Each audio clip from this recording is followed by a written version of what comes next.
New York City, December 6, 1995. 7:23 p.m. Michael Jackson collapsed on the HBO rehearsal stage. 1 second he was singing, the next second he was on the floor, not moving. The band stopped playing. Crew members froze. Someone screamed. Michael's bodyguards rushed to him. Checked for breathing. Nothing. Checked for pulse. Nothing. Call 911, someone shouted. He's not breathing. Paramedics were already on site. HBO always had medical staff for major productions. They reached Michael in 30 seconds. Started CPR, chest compressions, rescue breathing. 1 minute. No response. 2 minutes. Still nothing. 3 minutes. The defibrillator arrived. Clear. Shock. Michael's body jolted. No pulse. 4 minutes. Again. Clear. Another shock. Nothing. 5 minutes. Medical personnel were panicking now. 5 minutes without oxygen. Brain damage becomes likely. 6 minutes. We're losing him. 7 minutes. Then, suddenly, a pulse. Weak. But there. Michael gasped. Eyes flew open. Chest heaved. He was back. Paramedics stabilized him, loaded him onto a stretcher, rushed him to the hospital. HBO executives scrambled.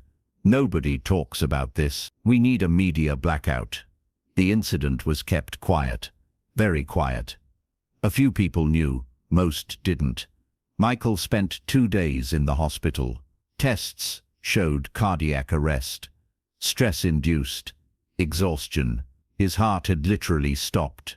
For 7 minutes. Michael Jackson had been clinically dead. He was discharged. Told to rest. Told to take it easy. But when Michael came home, something was different. He wasn't the same person who'd collapsed. People close to him noticed immediately. He was quiet, his choreographer later said.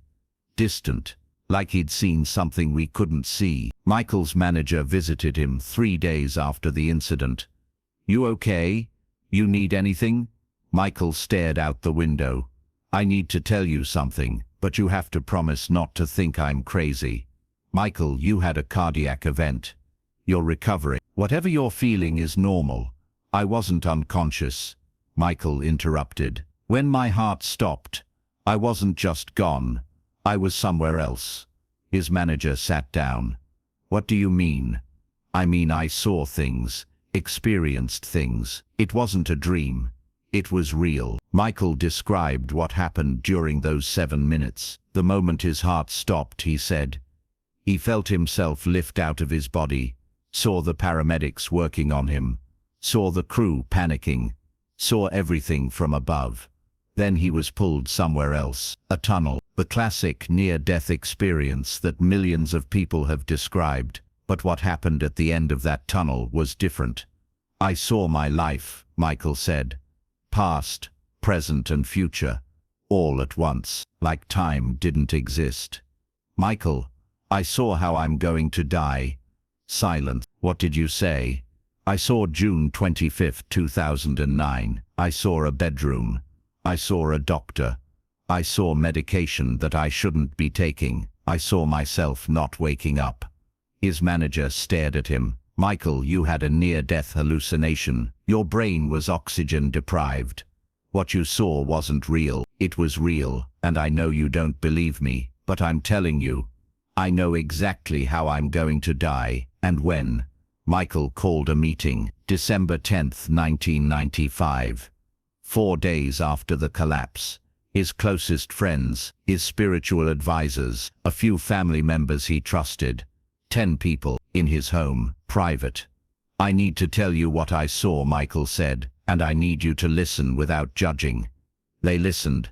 Michael described the near-death experience in detail, the tunnel, the light, the feeling of peace, and then the vision of 2009. I saw a doctor. Michael said, not a doctor I know now, someone new, someone I'll trust, but I shouldn't. Michael, this sounds like... Let me finish, Michael interrupted.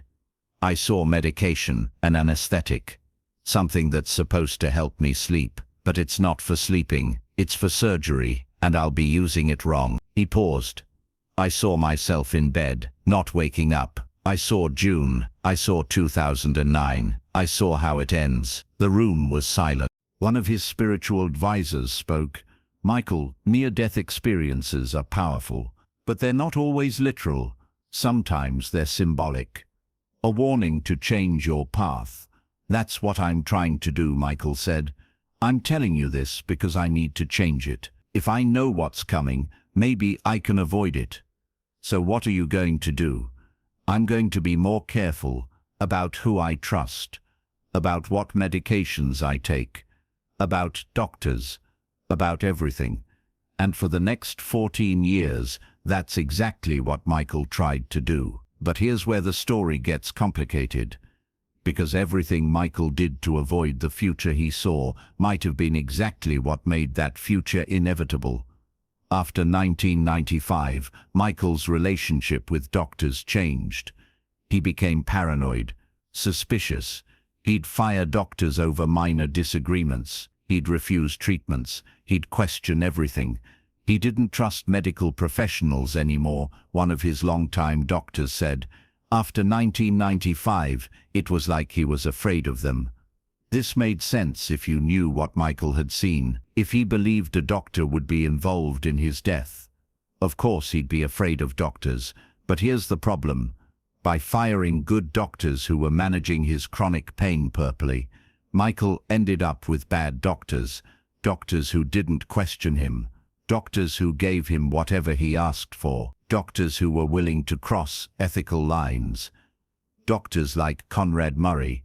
By 2008, Michael was preparing for the This Is It tour. 50 concerts, massive production, enormous pressure.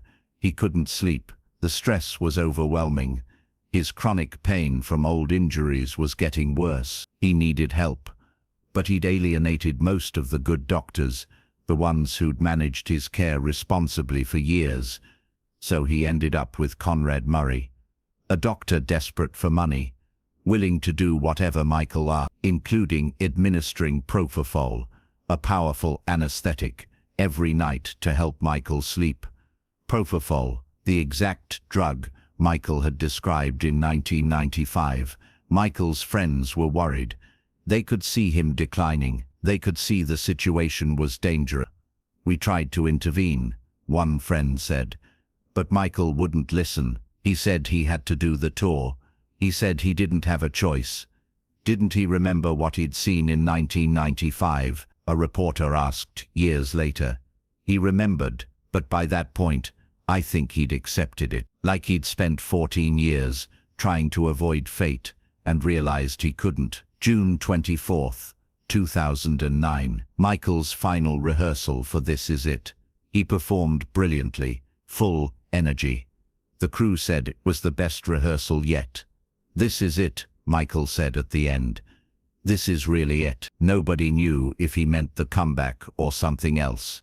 He went home, around midnight, to the rented mansion in Holmby Hills, told Conrad Murray he needed to sleep, needed the propofol. Murray administered it, through an IV. Michael went unconscious. Sometime after 2 a.m., Michael stopped breathing. Murray tried to revive him, CPR, rescue breathing. But Michael was gone, called 911. Paramedics arrived, tried to resuscitate. Nothing. Michael Jackson was pronounced dead. At 2 cause of death. Acute propofol intoxication. The exact drug he'd described in 1995. The exact circumstances he'd described. The exact year he'd described. June 25th, 2009. Not the exact date he'd mentioned, but close enough. Everything he'd seen during those 7 minutes in 1995 had come true. After Michael died, some of his close friends remembered the 1995 incident, the collapse, the revival, the strange story about seeing the future. "We thought he was just shaken up," one friend said. "We thought it was the trauma of almost dying. We didn't think he'd actually seen anything real." But looking back, he described exactly what happened, 14 years before it happened. How do you explain that? You can't, not easy. There are a few theories. Theory 1. Michael had a genuine near-death experience that showed him his actual future. Somehow, during those 7 minutes, he saw through time and witnessed his own death.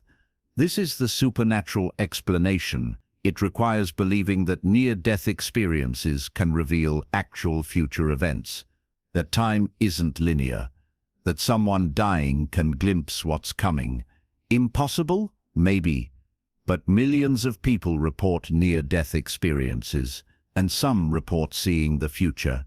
Not all of those visions come true, but some do. Theory 2. Michael's vision was symbolic, not literal. He saw imagery that his oxygen-deprived brain interpreted as a warning about doctors and medication. Over the next 14 years, his paranoia about that vision caused him to make bad decisions. He pushed away good doctors. He ended up with Conrad Murray. He ended up using propofol. In other words, the vision didn't predict his death. It caused it. This is the self-fulfilling prophecy explanation. Michael saw a future he feared, spent 14 years trying to avoid it, and in trying to avoid it, made it happen. Theory 3. Michael made up the story, or misremembered it, or exaggerated it. Maybe he had a near-death experience, but didn't actually see specific details about 209. Maybe after he died, people who remembered his vague warnings retrofitted them to match what actually happened. This is the skeptical explanation. It requires believing that the specific details, propofol, Dr. 2009, were either fabricated or embellished after the fact.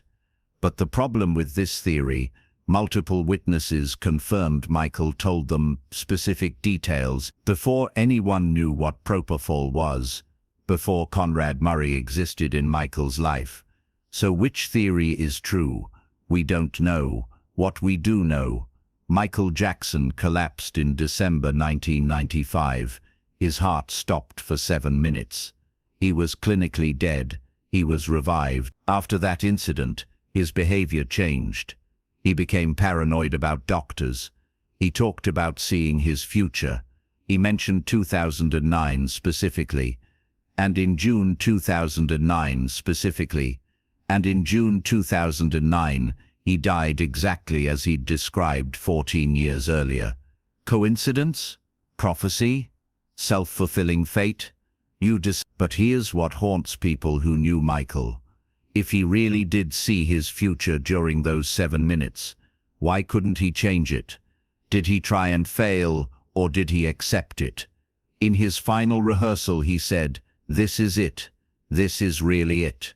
Was he talking about the comeback, or was he acknowledging that he'd reached the moment he'd been dreading since 1995? Michael Jackson spent 14 years living with the knowledge of how he would die. Whether that knowledge was real or imagined, it shaped everything he did after 1995. He tried to avoid doctors, but ended up with the worst one.